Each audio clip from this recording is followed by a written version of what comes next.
Kakashi Hatake, todo mundo sabe, tenho pinta de Hokage. Rap tá nem mal na minha fazenda, Konoha, mas cê não viu nem a minha. Salve, salve, meus queridos Zés, tudo bem com vocês? Aqui quem tá falando é o Zé e sejam todos muito bem-vindos a mais um vídeo aqui dentro do canal React 2.0. Atendendo a vários pedidos de vocês, e quando eu falo vários, é vários pedidos, vamos hoje aqui reagir a mais um desenho da Cartoon Network, que eu também só vi algumas coisas de flashes. Eu tava lá, passei, olha só, menina, fui embora, eu não vi. E podem ficar tranquilo que a dos ursos lá também é outro que eu sei que passava na Cartoon, que eu também não vi. A maioria dos desenhos da Cartoon Network dessa época em específico, eu só não vi. Eu só nem tinha mais Cartoon. Falei, isso é Cartoon, eu ia fazer outra coisa. Era bobo, ó. Mas agora vamos correr atrás do preju, mano, porque vamos assistir a história completa, Star vs The Forces of Evil. Caraca, no bonito, do canal Hora da História, // Conversa Toon. Eu sei que não precisa falar o // mas é da hora falar o // tá bom? Então não briga comigo. // é bom. E você que chegou até esse momento, já fique ciente do procedimento. Tem que se inscrever. Se inscreve no canal, deixa seu like, ative o sininho das notificações, compartilhe esse vídeo para todo mundo. E principalmente fique sabendo que aqui no canal é vídeo novo todo dia, de 1 a 2. Não foi notificado pelo diacho do sininho? Cola aqui que com certeza vai ter vídeo novo, demorou? Então já pegue o seu fone, sente na sua cadeira, pegue sua estrela e bora dar porrada no mal! E vamos dar play em 1, 2, 3, vai! Olá queridos, aqui é o Nadote e sejam muito bem-vindos à versão estendida da história completa de Star contra as Forças do Mal. Eu sempre olhei esse desenho e eu pensava que era tipo um Alice no País das Maravilhas da Cartoon. E deve ser a coisa mais maluca que já deve ter passado, velho, certeza. O Pai do Tempo é um ser que vive em uma dimensão paralela chamada Planícies do Tempo. Eu tenho meus motivos pra achar que é alguma coisa relacionada a Alice, sim. Porque é loirinha. Ela tem cara meio de tá ligado? Meio de Tasmania, meia louca. Do nada aparecem uns relógios. Se pular um coelho aqui agora, meu argumento aqui foi completamente validado. Vai. A partir do momento em que ele começou a correr em sua roda do progresso, o tempo que afeta as dimensões começou a existir. Não foi um coelho, mas deu um hamster correndo. O que existia antes do Pai do Tempo e quem o criou são mistérios desconhecidos para a nossa mera mente humana. Assim como a criação da magia. Toda a magia nasce em uma dimensão conhecida como o Reino da Magia. Um lugar incrivelmente lindo ao ponto de ser alucinante, fonte de um líquido dourado que escorre em cada dimensão em formato de cachoeira. Qualquer mortal que entre no Reino da Magia, em pouco tempo perde a sua memória e fica completamente alienado àquela dimensão. Esse efeito pode ser notado por um brilho exagerado nos olhos de quem é afetado. Devido a todo esse poder, seria fácil as coisas saírem do controle. Então, responsável pela gestão entre esse mundo da magia e dos mortais, é um pequeno ser azul chamado Glossaryck. Um personagem muito intrigante que nunca sabemos se é do bem ou do mal, mas que na verdade sempre demonstra ser neutro a todas as decisões no desenho. Mas não subestimem esse pequenino mago excêntrico. Ele é muito mais poderoso do que você imagina. Tem uma Ele foi pedra na responsável cabeça. pela criação de diversos perigoso. seres que o ajudariam a gerenciar esse grande mundo de magia. Sua primeira criação foi o Omnitraxus Prime. Seu trabalho seria gerenciar o multiverso, garantindo a estabilidade entre as dimensões de cada universo. Já tem multiverso, sendo assim, já é maluco. o mestre do espaço e tempo. Quando a existência de vida inteligente começou a surgir, Glossaryck criou Lakmat, para que todos tivessem uma compreensão da impermanência da existência. Ele serviu de exemplo.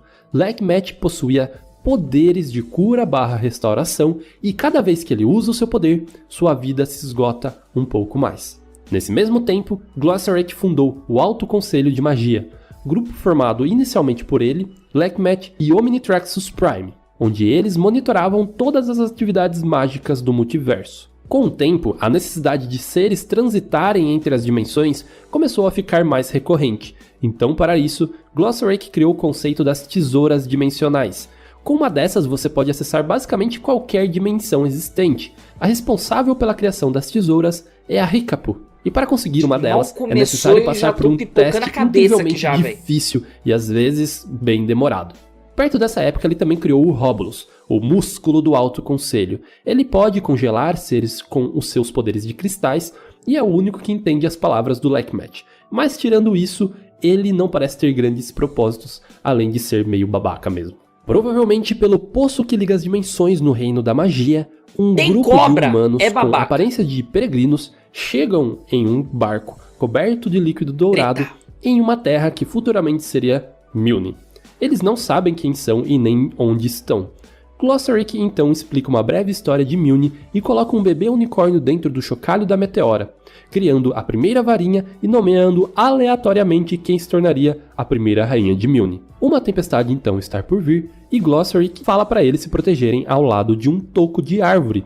Isso se tornaria um símbolo de fraternidade, sendo uma das bases culturais dos Mjolnirianos, comemorada todos os anos no Dia do Toco. Mas nem tudo foi flores e fraternidade. A terra de Mjolnir já era habitada por seres conhecidos como monstros, dos quais batalhas e confrontos foram travados por anos entre as duas populações, criando uma grande rivalidade.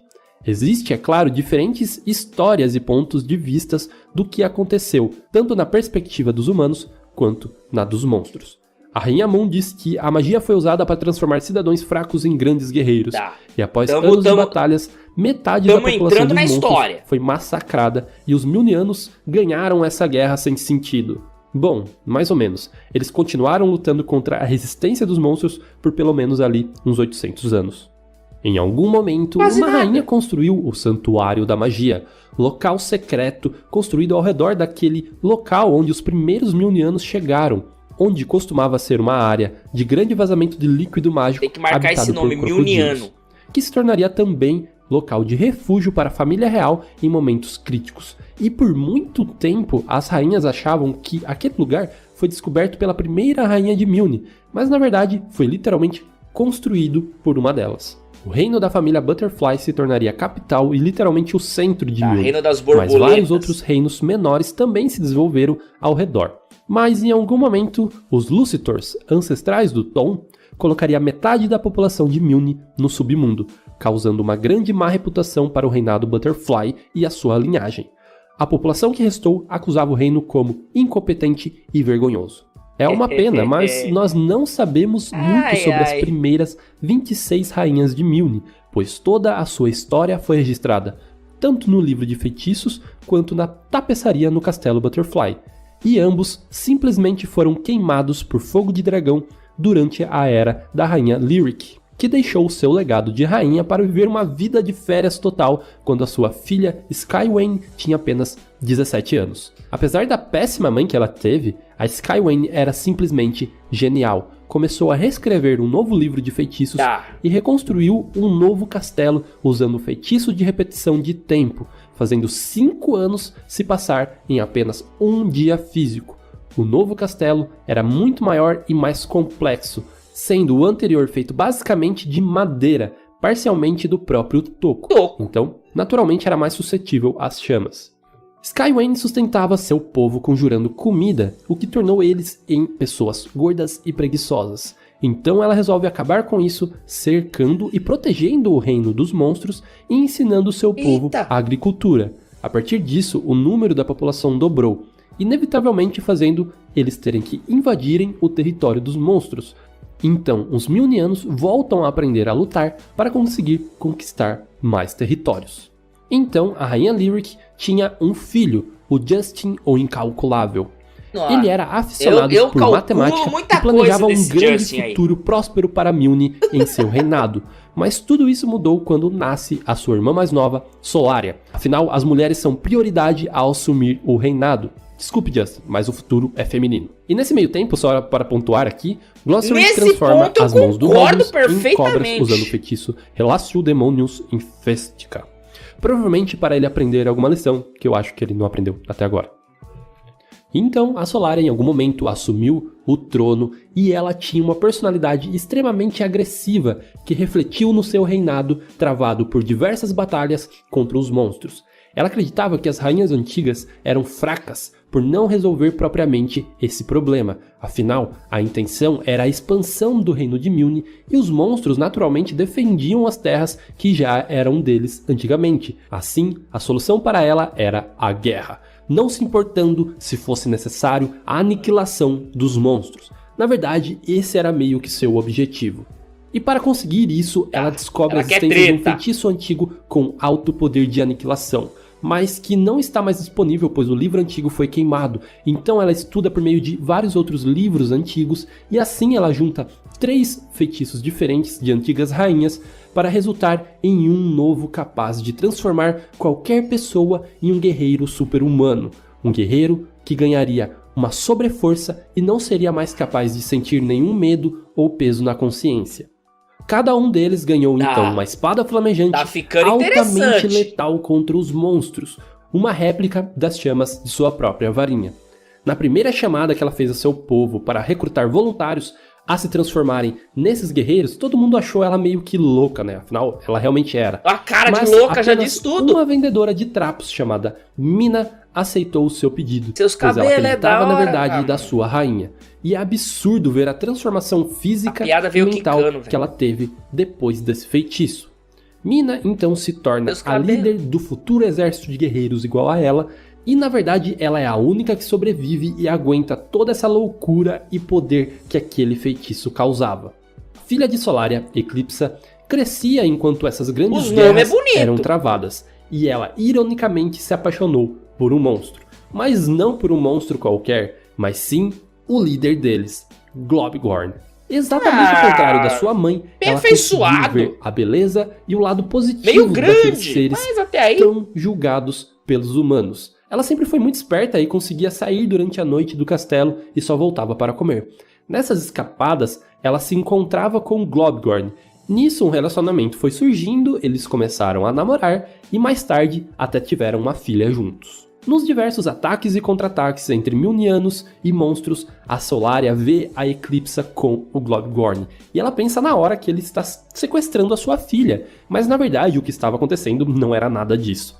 Por sorte, o Globgorn consegue escapar e a Eclipsa, ainda depois desse caso, ela continua se encontrando com o seu amado monstro.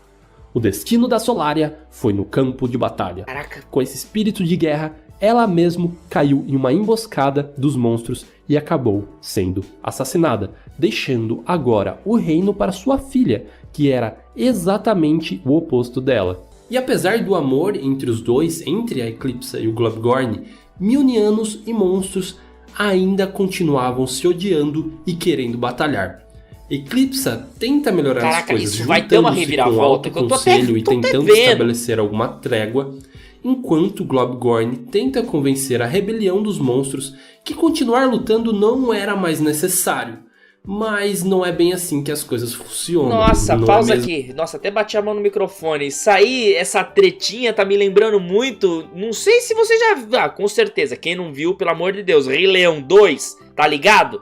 Que como é que era o nome da filha? Era a filha do Simba. Cara, eu sei que o outro é o Kovu. Esqueci o nome da filha do Simba. Nala? Não, Nala é a... Mano, esqueci! Meu, que bom. Que um não ataque que os outros não atacam um, que depois no final todo mundo se junta. Pode ser essa treta aí, vamos ver se vai. Então acaba que a Eclipsa foge do seu casamento arranjado e vai viver com Globgorn. E eles têm uma filha, a Meteora, a coisa mais fofa. Agora, Shatascan era um cara bizarro, ele... com ciúmes de tudo isso, acaba capturando a pobre bebê Meteora e decide que ela é incapaz de governar o seu reino, e é aí que as coisas começam a ficar mais bagunçadas na linhagem Butterfly. Meteora é levada até o reformatório Santa Olga para princesas rebeldes, e lá ela sofre uma lavagem cerebral à la laranja mecânica, que foi capaz de remover todas as suas características, tanto de monstro quanto da linhagem Butterfly. Depois de tanto tempo de repressão, ela se torna a própria dona tirana daquele lugar. reprimindo jovens princesas e sugando a sua vitalidade para se manter viva e jovem depois de tanto tempo. Shatascan então substitui Meteora por uma criança aleatória que foi esquecida em um carnaval da torta. Mas ele esquece de um pequeno detalhe, Globgorn, que está... Por que tem que ser carnaval? É sempre assim, várias crianças são esquecidas no carnaval. Principalmente quando tem torta, né? Enfim. Estava extremamente furioso com tudo que fizeram com sua filha e acaba quebrando seu regime vegetariano. Nossa! E devora todo o povo de Shatascan. Mata mesmo! Inclusive ele. A ordem exata do que se seguiu não é tão clara, mas Globgorn acaba sendo cristalizado por Róbulos por tudo que ele fez, e a Eclipsa meio que vai atrás de tentar salvar o Globgorn e é pega na dimensão de cristal e também é cristalizada. Com o reino sem sucessores, o Alto Conselho de Magia faz de Festivia a nova rainha de Milne. Eles fazem ela acreditar que é filha de Shatascan com a Eclipsa e que ambos foram comidos por monstros enquanto ela era um bebê. Balada e assim vai comer nasce solta. uma nova geração de rainhas fora da linhagem original.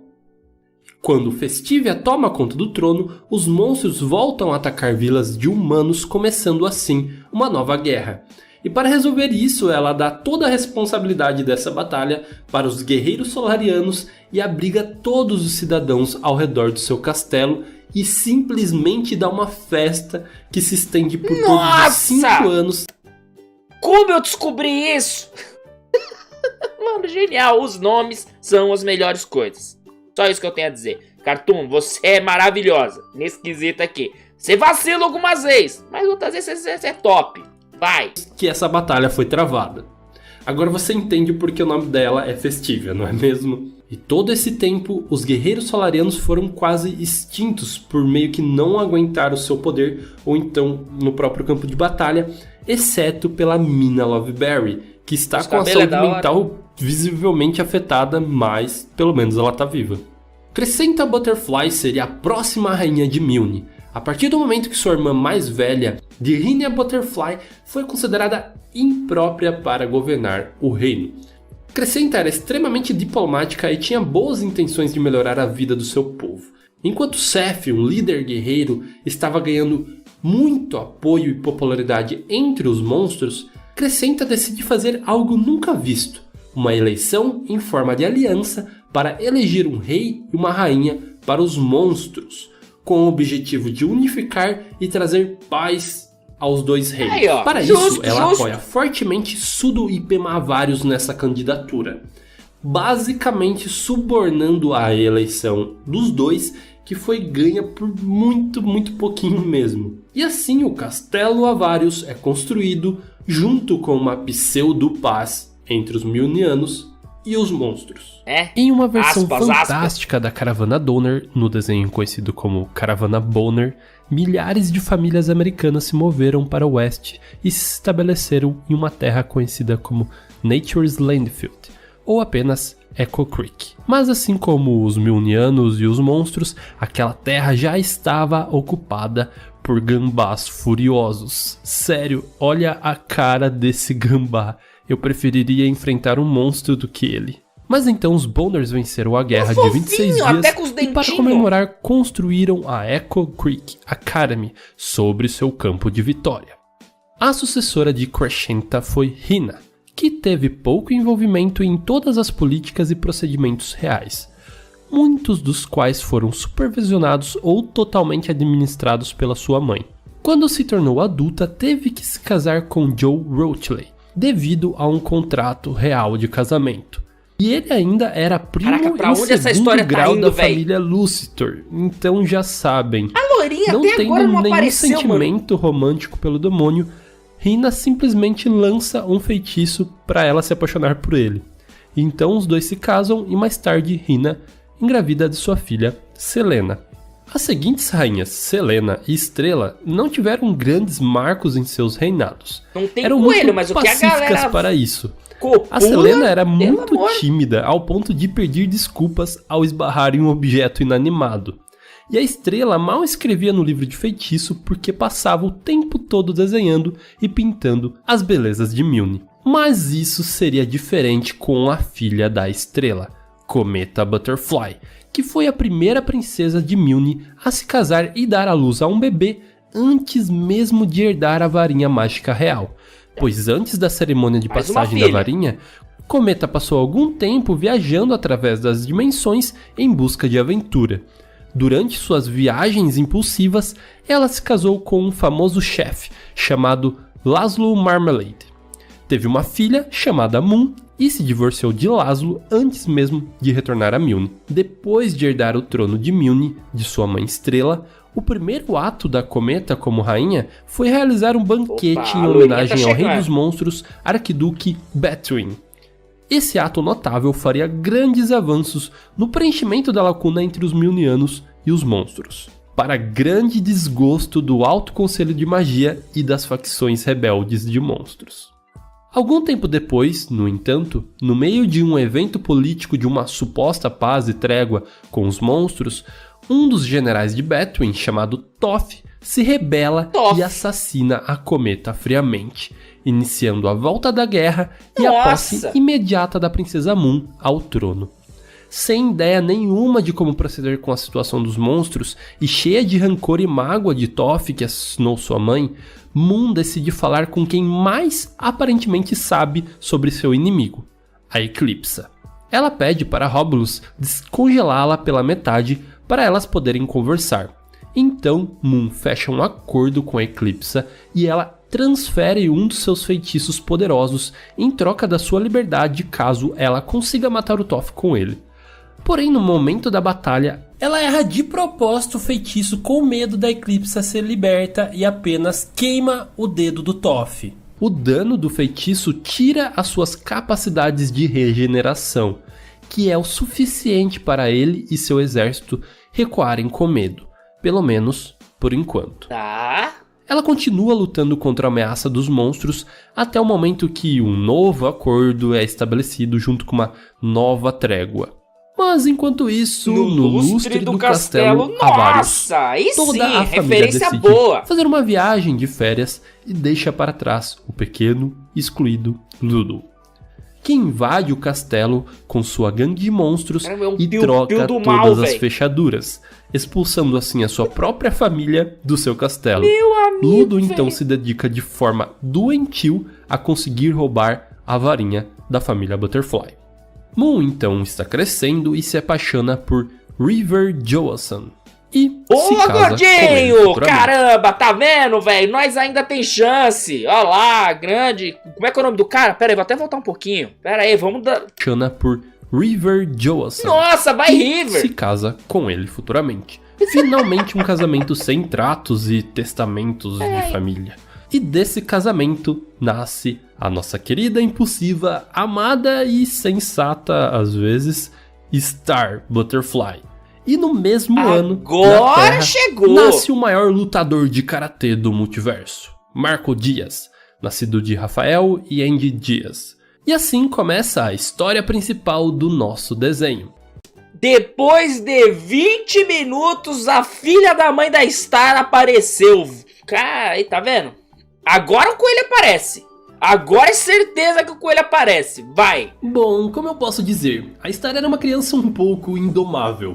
E a solução dos seus pais para não mandá-la ao reformatório Santa Olga para princesas rebeldes foi mandá-la à Terra, um mundo horrível e sem magia, para ela terminar os seus estudos morando na casa da família Diaz. E foi assim que ela conheceu e começou a estudar junto com Marco Diaz, descobrindo tudo sobre a Terra e causando muita confusão. A cada 667 anos acontece o Baile da Lua Sangrenta. Duas almas são escolhidas e amaldiçoadas para estarem completamente ligadas pela eternidade. Que nome maravilhoso. Tom Lucitor, filho atual da família Lucitor, que é o ex-namorado da Star, acaba levando ela até esse baile sem mencionar a parte da maldição, torcendo com todas as forças que a alma dele junto com a dela fossem escolhidas e assim ele voltaria junto com ela. Mas a Lua acaba escolhendo Star e Marco, mais do que merecido por ser um bobão Tom Lucitor. Enquanto isso, o Ludo começa sua saga de planos mal sucedidos para tentar roubar a varinha da Star. Toda vez ele falha miseravelmente, então ele decide contratar alguém mais expert para gerenciar a sua gangue de monstros e acaba escolhendo o Toph para essa tarefa,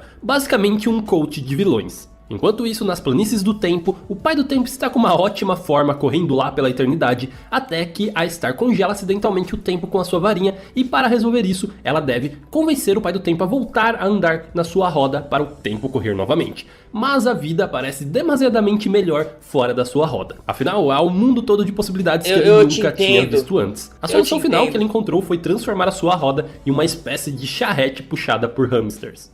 Miss Reynas estava governando o reformatório Santa Olga para princesas rebeldes com punhos de aço por um bom tempo, até que tudo começa a desabar quando Marco e Star se infiltram na escola e inspiram uma rebelião liderada pela princesa Turdina, conhecida também como Marco. Os estudantes transformam o reformatório em uma festa infinita e mandam embora a Miss Reynas, que desenvolve uma obsessiva sede de vingança contra a Turdina, a princesa que destruiu todos os seus sonhos. Enquanto isso, toda a paciência que o Toph teve valeu a pena, pois finalmente ele consegue controlar a organização de Ludo e a sua gangue, até mesmo o Castelo Avarios. Ele cria então uma armadilha, capturando o Marco, levando a Star até o castelo e forçando ela a conjurar um misterioso feitiço de sussurro que destruiria a sua varinha. Mas não é bem isso que acontece. A única coisa que acaba sendo destruída é o próprio Castelo Avarios e alguns monstros. A varinha então é rachada no meio e o Ludo acaba achando a outra metade, que está cravada em uma pedra, segurada pelo esqueleto da mão do Toph, que ainda contém a sua consciência viva dentro da varinha. Afinal, seu corpo se foi junto com toda a explosão que a varinha causou. E além disso, ele também contamina metade da varinha da Star e todo o líquido do reino da magia, que vira uma gosma verde escura e corrompida. Mais tarde naquele ano, depois de uma viagem de autoconhecimento por todo o espaço e seus novos parceiros, Ludo consegue roubar então o livro de feitiço da Star, levando de brinde o Glossaric, e começa a estudar para usar melhor a sua varinha, para conjurar feitiços e tudo mais. Mas quando ele chega ao capítulo de magia negra da Eclipsa, ele acaba se tornando vulnerável para ser possuído pelo Toph. Enquanto isso, a Star se prepara para o seu dia da canção. Uma tradição onde todas as princesas de Milne precisam criar uma música que formalmente a apresente para seus cidadãos. Mas ela acha uma boa ideia e usa a música para avisar a sua população sobre o roubo do livro de feitiços. Então meio que todo o povo fica em choque. Além do bardo que escreveu a história da música ter tido liberdade criativa para falar dos sentimentos da Star pelo Marco, e tudo acaba sendo um grande desastre.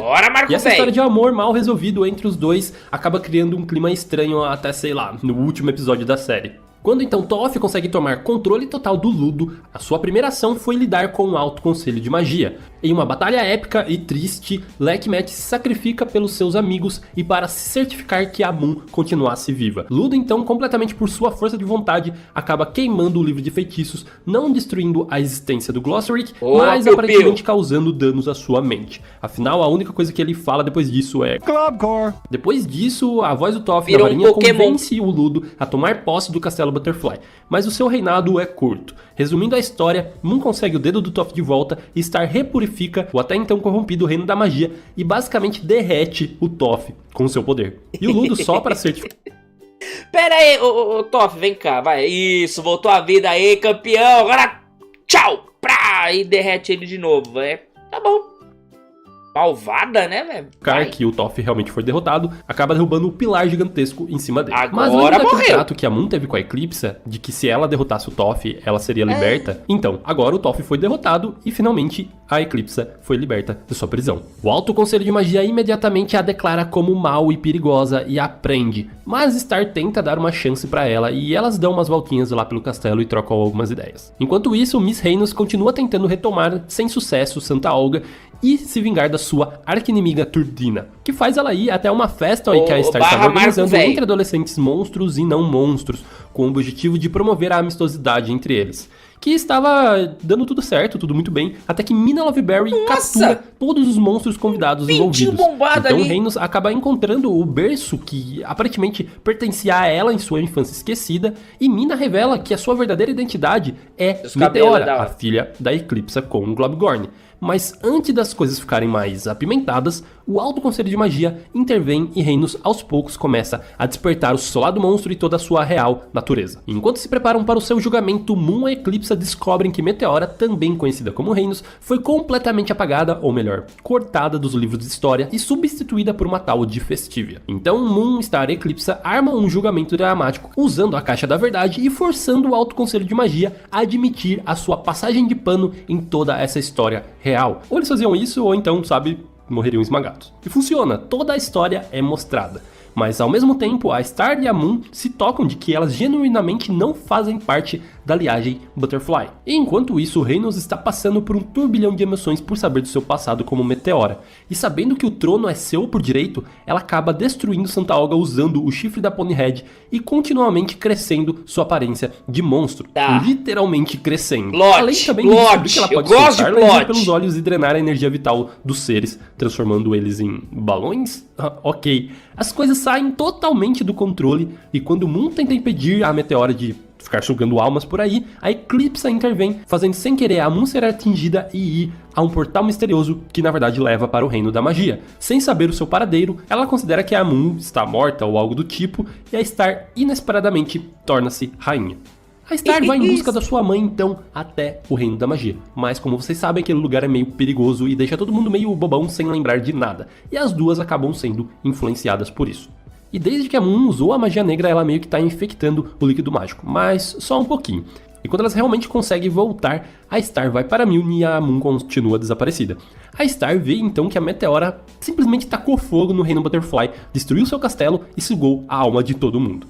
E para defender o seu povo, a Star vai e luta contra a Meteora. E no meio da batalha, a Eclipsa toma a varinha da Star para que ela mesmo possa acabar com Meteora. Sim, a sua própria filha. Por meio de quase um milagre, o feitiço da Eclipsa transformou Meteora em um pequeno e fofinho bebê novamente. Star decide depois disso que o trono e a varinha pertencem verdadeiramente a Eclipsa. Plot, eu já falei que eu gosto de plot. Agora que eu vi, ela tem espadas aqui. Eu tô falando, mano, se não tem uma referência de Alice e o País das Maravilhas, é muito descarado, velho. Mas tá.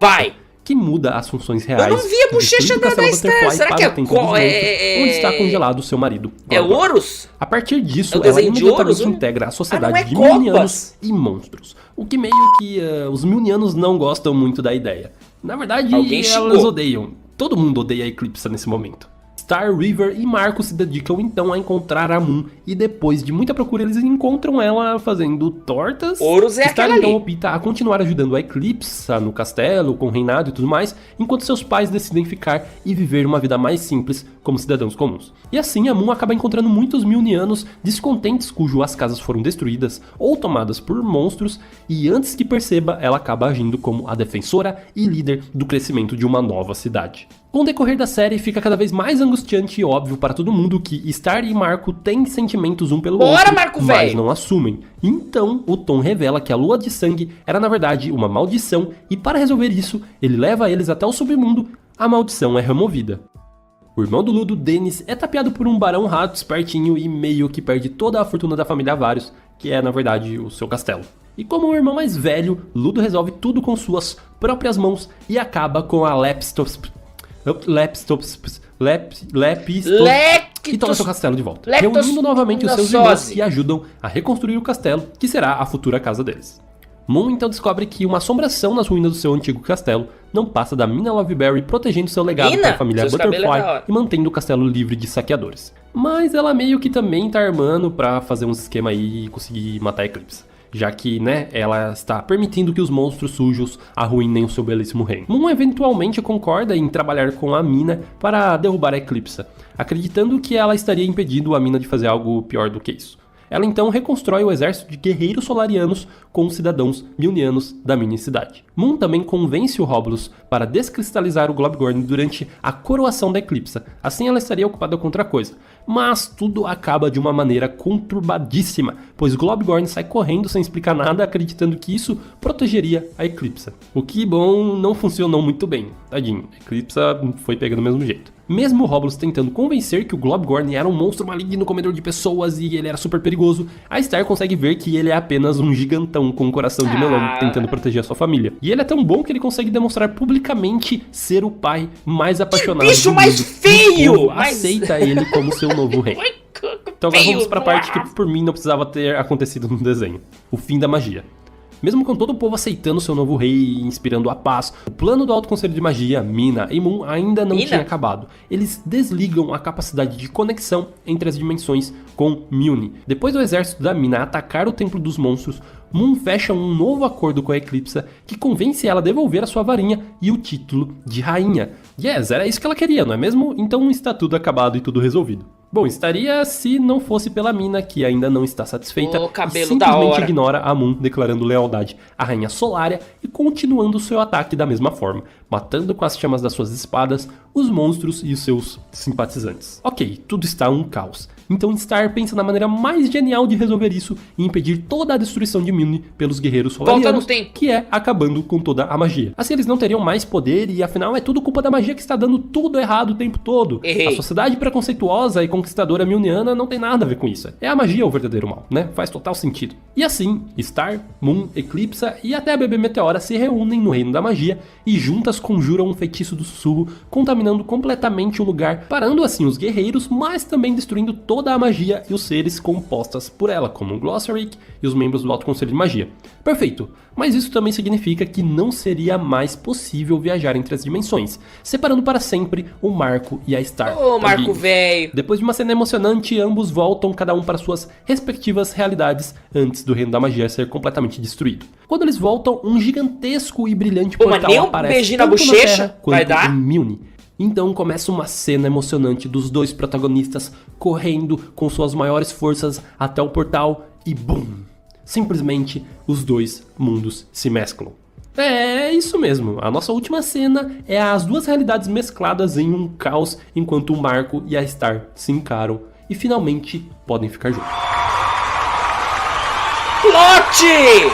Eu E, gosto bom, é de isso, pessoal, plot! brincadeiras à parte, eu espero que vocês tenham gostado desse resumo Tem que da ter tido história um beijinho na completa de Star bochecha! contra as Forças do Mal. Caraca, Se vocês que gostaram, deixa o bagulho seu muito like, se inscreva louco! aí no canal. Alice no Deixa País nos comentários das qual é o próximo desenho que vocês querem maluquices! ver a história completa, certo? Então é isso. Que muito insano, obrigado por ter mano! assistido até agora. Se você Falando está aqui verdade, ainda, gostei aquele demais dessa beijo história no seu maluca aí, coração de velho! melão e tchau!